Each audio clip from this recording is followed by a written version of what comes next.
कोलकाता में बीजेपी और ममता बनर्जी की पार्टी टीएमसी कार्यकर्ताओं में मारपीट हो गई। मंगलवार को चुनाव प्रचार के कोलकाता के धापा इलाके में बीजेपी और टीएमसी कार्यकर्ताओं के बीच हिंसक झड़प गई। विवाद तेज आवाज में गाने बजाने को लेकर शुरू हुआ था। दोनों पक्षों के बीच धक्का मुक्की और मारपीट होने लगी। केंद्रीय बल और स्थानीय पुलिस ने हालात को काबू किया। दक्षिण दिनाजपुर के गंगारामपुर में रैली को संबोधित करते हुए गृह मंत्री अमित शाह ने कहा कि आम जनता यूनियन पार्टी के संस्थापक हुमायूं कबीर ममता बनर्जी के एजेंट है और उनके इशारे पर बाबरी मस्जिद बनाने की बात कर रहे हैं। वहीं पश्चिम बंगाल के मालदा में राहुल गांधी ने कांग्रेस का घोषणा पत्र दोहराते हुए कहा कि बंगाल में हर परिवार को 10 लाख रुपए का हेल्थ इंश्योरेंस देने का वादा किया है। केंद्रीय मंत्री जेपी नड्डा ने मंगलवार को चेन्नई में भाजपा का तमिलनाडु चुनाव के लिए घोषणा पत्र जारी किया। महिलाओं को हर महीने 2000 रुपये, सालाना 3 मुफ्त एलपीजी सिलेंडर देने का वादा किया। इसके साथ ही हर परिवार को 10,000 रुपये देने का वादा भी किया है। राहुल गांधी ने बंगाल के रायगंज में कहा कि आरएसएस और बीजेपी वोट चोरी में शामिल है और लोकतंत्र को नष्ट कर रहे हैं। भाजपा और नरेंद्र मोदी ने एक नई राजनीतिक व्यवस्था बनाई जिसमें पार्टी का सारा पैसा एक ही जगह रखा जाता है। यह जगह है अडानी कंपनी। बंगाल की सीएम ममता बनर्जी ने अपने एक्स पर पोस्ट किया कि जब तक मैं जिंदा हूँ तब तक इस भूमि और यहाँ के लोगों को कोई नुकसान नहीं होने दूंगी। मैं बंगाल और यहाँ के हर व्यक्ति की रक्षा के लिए आखिरी सांस तक लड़ूंगी।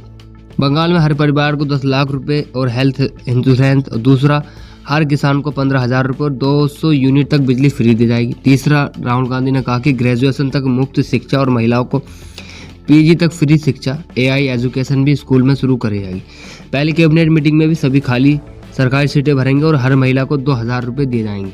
पश्चिम बंगाल के पिंगला में ममता बनर्जी ने कहा कि इस बार की लड़ाई अलग है। बीजेपी बंगाल पर कब्जा करने के लिए हर हद पार कर रही है। इसने लाखों लोगों के नाम काट दिए, हमारे बंगाल का सारा पैसा रोक दिया। उन्होंने कहा कि वीवीपैट और ईवीएम मशीनों को ठीक से जांच की जाएगी। उन्होंने हमारी सीटें देखकर योजना बनाई है। अगर मशीन खराब होती है तो उसे बदलेंगे नहीं बल्कि उसमें चिप डाल देंगे और लोगों से कहेंगे कि नई मशीन आने तक इंतजार करें।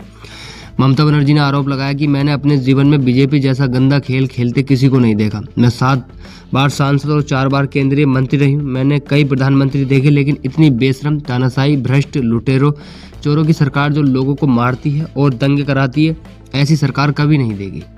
पश्चिम बंगाल के पिंगला में मुख्यमंत्री ममता बनर्जी ने कहा कि आजकल उत्तर प्रदेश जल रहा है। योगी बाबू यहाँ आकर भाषण देते हैं और कहते हैं कि बंगाल में बुलडोजर चलता रहेगा। बंगाल में बुलडोजर नहीं चलता। जय हिंद और हिंदुस्तान के नारे लगते हैं।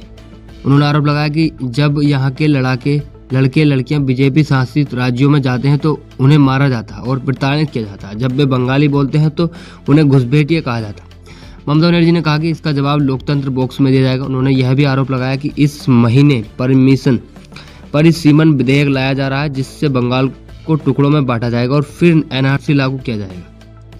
पश्चिम बंगाल में टीएमसी ने आरोप लगाया कि भारत निर्वाचन आयोग ईसीआई व्हाट्सएप ग्रुप के जरिए अपने अधिकारियों को पार्टी नेताओं को निशाना बनाने को निर्देश दे रहा। पार्टी के मुताबिक पुलिस पर्यवेक्षकों, सीएपीएफ अधिकारियों को टीएमसी नेताओं और उनके परिवार को सदस्यों को वाहनों की तलाशी लेने के निर्देश दिए गए। इन निर्देशों में टीएमसी के राष्ट्रीय महासचिव अभिषेक बनर्जी और उनकी पत्नी को भी टारगेट करने की बात कही है। टीएमसी ने यह भी आरोप लगाया कि पार्टी के चुनावी अभियान और जनसंपर्क कार्यक्रमों को भी निशाना बनाने के निर्देश दिए गए।